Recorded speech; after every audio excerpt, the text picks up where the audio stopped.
Yan po mga kabayan, good morning po sa atin lahat. Ayan po, at ngayon po ay mayroon po kaming pupuntahan lugar at magmi-mission po kami ni Mirana TV po mga kabayan. So andito po kami sa ilalim ng bundok. Ito po yung lugar po namin na aming pupuntahan. So dadaan po kami sa ilog. Yan, so napakalalim po ng bangin. Kasama ko po si Mirana TV, nandun po sa may harapan. At may dala po kami mga bigas para po sa ating tutulungan ngayon. Ayan. Yan po si Mirana TV. Kasama po natin sa pag-mission ngayon.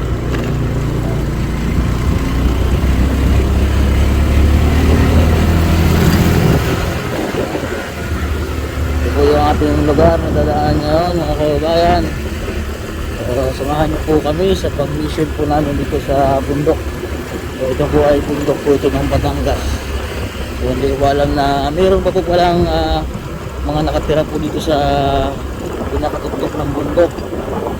Galing po Balayan, papunta po dito sa boundary po ng Tagaytay to Calaka. Ay nagbiyahe po kami ng isang oras mahigit para maabot lang po itong lugar po na ito mga kababayan. Maganda naman po yung daan. Kasi yung pupuntahan po namin, baka putik na po doon. Dito po yung po tayo dito. Kaba. Puro pataas po yung daan. Puro pataas po yung daan dito.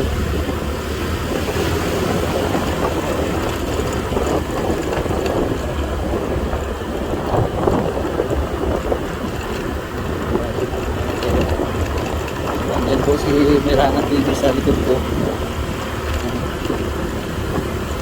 Hindi ko po akalain na mayroon po kong daan pang dito mga kabayan. Sobrang taas naman ito. Talimit po naman dito.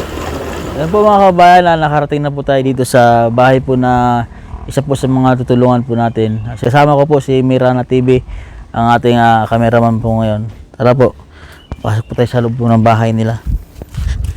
Ito, may mga mangga pa po dito. So pansin niyo po mga kabayan, ay yung bahay po nila ay nasa ano po, nasa pangpang. Sobrang lalim po ito ng pang. Nakakatakot ito sa loob sa bahay po nila. Gawa po paano pag halimbawa malakas po yung ulan, tapos mag-landslide po dito. Idala po yung bahay nila. Kasi nasa ano pong bahay nila, nasa pangpang. Ito po kasi ay malapit na po ito sa Tagaytay. Kung napansin niyo po sa mga sa baba po ng Tagaytay, din po yung location po natin. Sa boundary po nito ay Tagaytay at saka Balayan, saka Calaka. Bahay na sa gitna po tayo. Tao po. Ito si ate. Pwede mo papasok? Pasok po. Ito po yung bahay nila mga kabayan. No? Pinagtagping ano po, mga sako po ng bigas. Ito po yung kanilang bahay.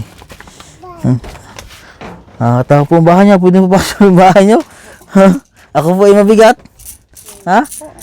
Dami nga po mga bata dito. Dahil? Pwede po tayo dito banda. Upo na lang po tayo sa sahig. Ayan. Ito po yung anak niyo. Dito ka po. Tabi tayo dito. Ito yung panganay niyo. Opo. Paano ba niyo naisipan dito magtira ate sa bahay niyo? Ano po? Tahimik lang po. Tahimik. Po. Ano po pala ang pangalan niyo? Po si Emeline Vidal po.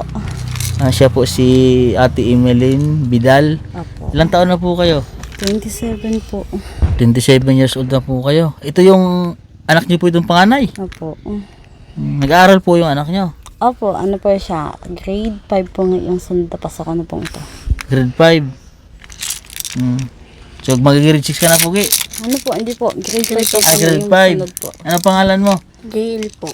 GL. Anong gusto mo pag college? Hindi ko po alam. Hindi mo pa alam. Ano pag-iisipan na lang po. Ha? Pag-iisipan na lang po. Nung una po, gusto niya police. Oo. Tapos na bago, gusto niya po mga sundalo daw po. Sundalo. Nung may nagkakanda po dito mga sundalo, kita niya po yung mga kagamit ng mga gamit na dala-dala. even ayaw na daw niya pong magsundalo at ang hirap daw po pala, mabigat po pala mga dala.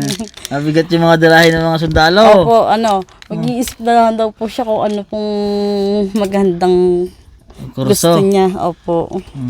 Mag-aral ka mabuti ha. Ako si GM? JL po. GL.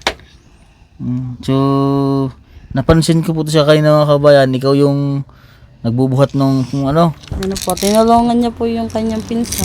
Nagkatulong po. Tumutulong ka kay papa mo. Ano po pala ang trabaho ng asawa niyo po? Ano po, may Ate. nagko-hornal po. Tapos po, pag halimbawa po may mga magpapapitas ng abukado, ngayong season po ng abukado, ano po, yun po, namimitas po ng abukado. So, ang hanap buhay ng asawa niyo ngayon ay pag-avocado. Opo. Habang may abukado po. So, nasa magkano po ang kilo ng avocado po dito sa inyo? Depende po sa lakaran po dito eh. Ngayon po, nasa magkano ang kilo ng avocado ngayon? Para po hindi lang po, parang nasa 35 na po yata. Hindi ko 35? po sigurado kung magkano na nga po. Napakamura po ng kilo ng avocado dito. Opo, hindi na po. Noong bago-bago po, napatakbo po ng 60. Mahal-mahal Bago pa. po yun. Ngayon po, dahil madami na pong avocado, hindi na po alam kung, hindi ko po sigurado kung magkano na po ngayon ang bilihan. Kasi sa bayan po, ang kilo po ng avocado ay 140. Minsan 180, minsan 200 pa nga. Opo, yung sa asawa ko naman po, ano siya, pag halimbawa po ang 1 kilo po, 5 piso po yung ganang kanya. 5 piso lang po. Opo. Halimbawa ay sa isang sako, ilang kilo po yon. Depende po kung ano po malagyan ng sako eh. Sa isang araw po, nakakailang sako yung asawa mo? Ano po? Sampoy, dalawa, isa. Minsan 2, isa. So, malimit makasama na Ikaw yung laging kasama ng papa mo pag avocado. Opo. Madalang po. Pag walang pasok. Ha? Sabado, linggo po lang kami walang pasok Sabadong linggo. Po. Doon ka sumasama kay papa mo. Ano po ang nangyari po sa bahay niya ate? Ba't ganito po yung Ano po, wala po pong budget sa pagpapagawa po ng bahay. Mag-iipon-ipon pa po lang. Kaso lang wala po pong masyadong kitang maganda. Kaya po, pansamantala. ito lang muna sa samantala. Ano po ang ginawa? Sino pong gumawa nito yung mga sako ng bigas? Ako po, palibasa dito lang naman po ako sa bahay. Bali, pinaglibangan ko na lang din po. Ano ang ginagawa mo dyan? Yung tinahi-tahi mo? Opo, tahing manong-mano pong kamay. Kasi, halimbawa po kasi ay pag malakas yung ulan, ang bahay po kasi nila ay yung kawayan po na pinagaganyan. Sinong gumawa yung asawa mo na po? Opo, asawa ko po. Tapos pag halimbawa malakas yung ulan, kung wala yung sako na yan, basa po ang loob ng bahay nyo. Ampiyas po. Ha? Mag-ampiyas po sa amin kung wala po yung gayong sangga. Simula ito ganito na po talaga yung bahay nyo. Opo. Pero ano po, ayos lang naman po. Maliwalas din naman po kahit po paano. Oo. Ang bahay po nyo ate ay nasa gilid po ito ng pangpang. Hindi po ba kayo nakatakot pag halimbawa kung sakali hindi naman po pag kung maglindol po ng malakas? Ano po, tulad po nung lumindol po nung nakakampa, wala lang po nangyari. Parang wala lang nangyari dito. Wala po, awa ng po ng Diyos, yun lang po. Wala po namang... Wala ako kayo Para naramdaman. lang po kami, noong una po, akala noong gawa po ng nakahiga po, namamahingi. Gawa po, akala lang po namin kung ano lang po di nung lumakas na po. Para lang po may nagduduyan. Lindol na po. Opo, di ano po, pandalas na po kami ng labas at in case lang naman po. So, Awa naman po ng Diyos, iwahan naman po nangyari kahit pa paano. kasi ang bahay po talaga ng mga kabayan ay kung baguhan ka po talaga dito, kung hindi ka sanay, ay talagang natakot ko po kayo. Katulad po nito, sa silong po nito, ay sobrang lalim na.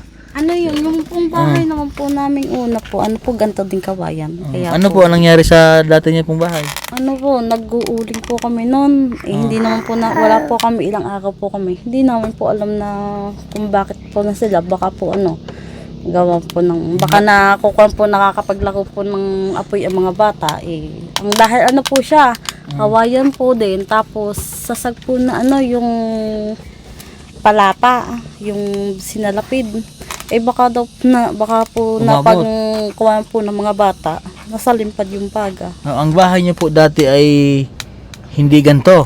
Hindi po siya. Nasunog yung bahay niyo. Opo, ano po yun, kundin lang po ng mga niyog, tapos po yung kawayan din. Dito lang po sa pisto na ito. Hindi Dito rin po. Iba po. Doon po sa kadais po ng bahay nila at yung mga Ah, kapatid ko. lumipat na lang po kayo dito. Opo, ano po siya, baka po ano po, parang tahimik din naman po dito. Oo. So, dito kayo nagpasya lumipat. Opo, Ang gumawa po ito yung asawa niyo na po. opo, asawa ka lang din po. Tapos ang gamit po dito ay solar. Opo, solar po. Solar po na ilaw. Opo, yan nga po yung isa po namin gustong maadika din. Ano po? Sa ilaw pong Solar. sariling kontado po ng ilaw. Sariling kontador na Tapos ilaw. po patubig. Patubig. Opo, gawa po ang tubig po namin, nakikigib lang din po kami. Magkano po ang pagkabit ng kuryente dito sa inyo? Hindi ko lang po alam kung magkano nga abutin dito. Gawa po yung pinsan ko po, nagpakabit. Tabindaan din po siya. Umabot po siya ng 15K. 15,000 po nagastos. Opo. Mm. Hindi naman po makakaipon kami na ganun. Gawa po may nag-aaral po kami, tapos may bata po ganitong. So yung bahay, yung bubong po ng bahay nila ay nilagyan po nila ng ano yan ate, yung mangko. Po na yung umulang po ng malakas. Nasahuran nyo lang po ng mangko. Opo, ang nilagay lang po namin dyan yung po ng saging. Hindi po Saging. nakakuha at bigla pong biglang ulam Dahon po. ng saging. Hindi po, yung mga sakwa po. Sakwa yung katawan. Katawan po. Ano po ang ginagawa niya doon? Ano yun po siya, kung yun po yung nahahati po may katawan. Ayun po ang ginagawa nyo. Opo, kung sa coffee, para po siyang alulod. Parang alulod. Opo, po siya, natuyo na po. Galing ah. Hindi po nakakuha kagad ka po ng bigla lang naman po ang ulan. Diskarte yan po Nga po yung So kahit ganito po yung buhay nyo, simple at importante doon ay laging malakas Opo. At siyempre huwag mo natin kalimutan magdasal Opo. Yun po yung number 1 natin, laging number 1 nating sandata, yung pagdarasal. Kaya nandito po kami dahil meron po kaming tulong na ibigay sa inyo. Ito po ay isang sakong bigas po. Ayan. At maraming salamat po sa ating sponsor na nagbigay tulong po. Kay Ma'am Rosemary Villanueva Amorao. Maraming salamat po ma'am sa inyong pabigay tulong po sa ating mga kabayan. At kay Ma'am Mrs. Inge ng Alberta, Canada. At Tita T. Smith ng from Sydney, USA yan. Maraming salamat po sa ating mga sponsor na nagbibigay tulong po sa ating mga kabayan po dito sa Pilipinas na katulad po ganito po yung mga kalagayan po sa buhay nating mga kabayan. So marami pa pong mga kabayan po natin na nakakaranas po na ganitong kalagayan, lalo na po sa mga kasulok-sulukan ng bundok. Marami po mga kabayan tayong gano'n na sitwasyon. Karamihan po ay kasulok-sulukan po talaga ng bundok. Ayan. At ate, mayroon po kami dalang isang sakong bigas sa inyo. Ito po. At dahan-dahan lang po tayo. Ayan. Ito po isang sakong bigas. Pinabigay po ng ating mga sponsor po. Ayan. At kung makabalik man po kami dito sa inyo, at kung pagdasal natin na may magbigay tulong sa inyo ng mga sponsor natin. So ang pangarap po daw ni ate ay magpakabitan kayo ng kuryente. Opo. Ha? Kahit eto lang po yung bahay po, basta po po may kuryente. Kaya po kakaawa po ng aking estudyante pag lalo na po sa gabi. Kaya po minsan po may natulong po muna. Kaya po hati lang po sila. Ano po ang ginagawa nyo dito pag siya papasok? Ganun. Solar po sa madaling araw po Solar. ang ginagamit. Paano pag po nalubat? Pag walang laging may flashlight pong maliit. Flashlight. Ayun po. malayo po yan po ang ginagamit. Yun po natin. Po siya. Siya ko pong ginagamit pag nagluluto po sa. Ito, flashlight lang po na maliit po. Pag ano ginagamit. po, pag hindi po maganda ang sikat ng araw, yan po ang ginagamit ko pagluluto sa alas 4 po ng madaling araw. Walang ilaw na lang. Di ba, ano, mahalaga lang naman po sa amin, may kaunting sinag po gawa po ng hindi nga po sanay ng madilim. Lalo na po ari. Yun lang ang mahalaga sa inyo. Opo, gawa po ng pagsobra pong banas. Talaga pong hindi na po nahiwalay itong pamaypay na to. Lagi ng paypay po ano. Opo, paypay po ng paypay sa gabi. Siya nung pong nagagawang electric fan. Ito lang po daw nagsisilbing ilaw nila. Oh, tulad nyo, naka-charge na. Opo. Ano po siya, pag palibasa naman po sa madaling araw lang po ginagamit. Apat na araw po siya Tatlong bago araw, maisaksak. Opo. Yan po ang pangarap ni ate ay magkaroon po sila ng kuryente. Dahil hindi ko naman po kinahiya na ganito po ang itsura ng bahay dahil ang mahalaga naman po yung dadat na yung alam niyo po kung paano kung asintahin yung mga bisita. Basta po may pagkatao po. At saka mahalaga po doon ay ang lagi kayo masaya. Ganun, masaya ang pamilya nyo, walang sakit, di ba? Buti nga po, awan ng Diyos, nakakuno po kami, gawa po ng yung isa lang pong padalo kong anak yung hindi po tinatama ng lagnat. Ilan po ang anak nyo? 3? Opo, yung pong isa, ewan, nasa galaan po siguro. Babae po yung anak nyo isa? Opo, baka po nanonood ng TV sa kahanggan. Ang anak nyo po ay pagka gusto niya manood ng TV ay Ano po, napunta po sa Magkahanggan. kapatid ko po. malayo pa po yun sa baba. Opo, wala po, malayo-layo pa din po. Okay. At sa mga nais po magbigay po ng tulong sa kanilang kila ate, sa pamilya po nila, ay mag-message lang po kayo sa aking Facebook page and Mastering Ring channel po mga kabayan. At sa ating mga sponsor po na nagbigay tulong, maraming salamat po sa inyo. At sa aking kasama ngayon si Mirana TV. And maraming salamat. Please subscribe po sa kanyang YouTube channel po mga kabayan para makatulong na po sa kanya dahil siya po yung kasama ko po dito.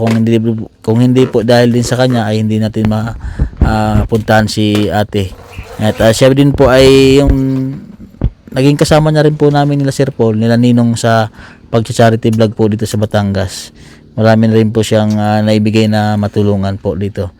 Ayan po, at maraming salamat din po sa ating mga viewers po at mga subscriber po mga kabayan. At po nang hindi nag-i-skip ng ads, ayan, maraming salamat po sa inyo. At dahil po dyan, yan po yung way nyo para makatulong po sa ating mga kabayan na katulad po nila ate. At yun po mga kabayan, dito na lang po ang vlog ko. And God bless po at magandang umaga sa ating lahat.